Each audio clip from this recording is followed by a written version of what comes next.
neighbor's house, snapping the photos. I feel like they're followed by paparazzi, but it's not me. It's Jerusalem. It's Jerusalem once again. You can all easily recognize the Golden Dome, well known as the Dome of the Rock. Many of you can also recognize on the right the silver dome with the long building coming out of it. That is the dome on top of the El-Aqsa Mosque. El-Aqsa Mosque. Here, maybe we'll come a little bit this way, so not disturbing the small group over here. Both of those buildings, the Dome of the Rock and the El-Aqsa Mosque, lay on top of a huge, massive, artificial platform. Jerusalem is all about hills and valleys. This platform is man-made. It's man-made. It's originally, the hill looked like this. If you look at my arm, it was low in the south, it was tall up in the north. On the northern edge, that's where the Jewish temple stood. King Herod wanted to expand the temple. He knows building down the slope is very difficult.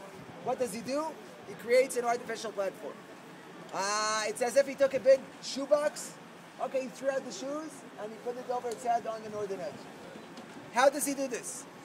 Number one, he has many slaves. Okay, that's a good starting point. Good starting point. He uses earth fillings, he puts arches, and he supports everything by massive walls, massive retaining walls. On it, he will expand the temple. Now, the temple on the platform was destroyed. Today, we have the platform, and we have the walls that support it. The most famous wall of all is the wall we just came from, the Wailing Wall, the Western Wall. Which direction are we looking at when you're looking at me? West. We're looking east. We're looking east at the Western Wall. Jerusalem and your tour guide, don't stop to try and trick you. Why do we need to look east at the Western Wall? Because in relevance to where the temple stood on the other side. If you would stand now at the Golden Dome, this wall will be to your west. To your west, okay? So it's the Western Wall of the Jewish temple. The Wailing Wall, as you saw people come, they become very passionate, they pray, they start crying. Wailing like the Wall of Tears. The Wall of Tears, for thousands of years, Jews have been coming here to give their wishes because the temple was destroyed. So this was the symbolic remain before them. Now, on the other side of the wall, where the temple used to stand, we have today Muslim structures. The Dome of the Rock, as someone said, on that rock, many Muslims believe that Muhammad goes up to meet with God. You have the El-Aqsa Mosque. And like we said, for Muslims, that is the third holiest site in the whole world, after Mecca and Medina and Saudi Arabia. For Jews, that is the holiest site in the whole world. That's where the first Jewish temple stood. That's where the second Jewish temple stood. That's where many Jews prayed that someday the third temple be established. Now, this crazy religious mathematics, some people will tell you, would lead the world to World War III. Okay, so I hope they're wrong, but that's part of the story of Jerusalem.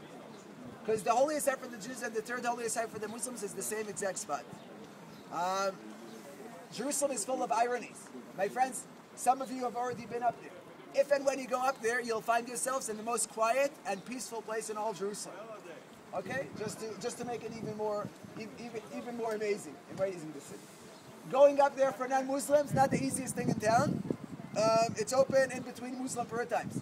A couple hours in the morning and an hour in the afternoon. From Sunday until Thursday. So Friday, Saturday, that area is out of the question if you're not a Muslim. Even if and when you go up, it's forbidden for non-Muslims to go into the dome or into the mosque. Wasn't always the case, but again, we won't make it too confusing at the moment. We deal more with that when we go up there together. On the Holy City Tour, we go up there together. We try to maybe understand who actually controls that site. That's maybe the million-dollar question. Who controls that site that could lead to World War III? Whether you go there by yourselves or with us, make sure you have no pilgrimage artifacts, no New Testament, candles you use in the church, Bible, bottle of whiskey you like to carry around. Those things are not allowed up there. Not allowed up there. Also, you must dress modestly. Cover shoulders, knees. They don't give them out, so you must come prepared in advance. As beautiful as the Golden Dome is from here, up close it's even more beautiful. You'll need to believe me. And tomorrow is the last day before next week that you can go up there. So highly recommended to do that. The walkway is just the ugly wooden bridge, that you see over there. That's the walkway for non-Muslims. There are many other entrances. That's the only one for non-Muslims. The only one for non-Muslims. By the way, if you look to the right of the wooden bridge, you'll see more of the wall, more of the same exact wall. You can see where the wall begins from. My friends, why do people go and pray over there and not over here? Because up to the 1970s, anything over here to the right was covered underground. It's only recently archaeologists excavate this. So they cannot go up to the people. Guys, good news. You know, it's a little bit crowded over there. We're going to start going over here. It doesn't work that way. If you take a photo of this part over here on the right, you'll tell your friends at home, here's the wall. People will be very upset with you and with your tour guide. Okay, so a good thing you got pictures over there, because this is the same wall, but simply historically, archaeologically, and over there, much more spiritually. So it's interesting to see these things in front of your eyes, how important tradition is.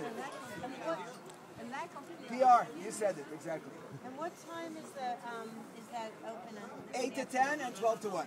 Oh, That's the only time. Yeah, I'm sorry if it was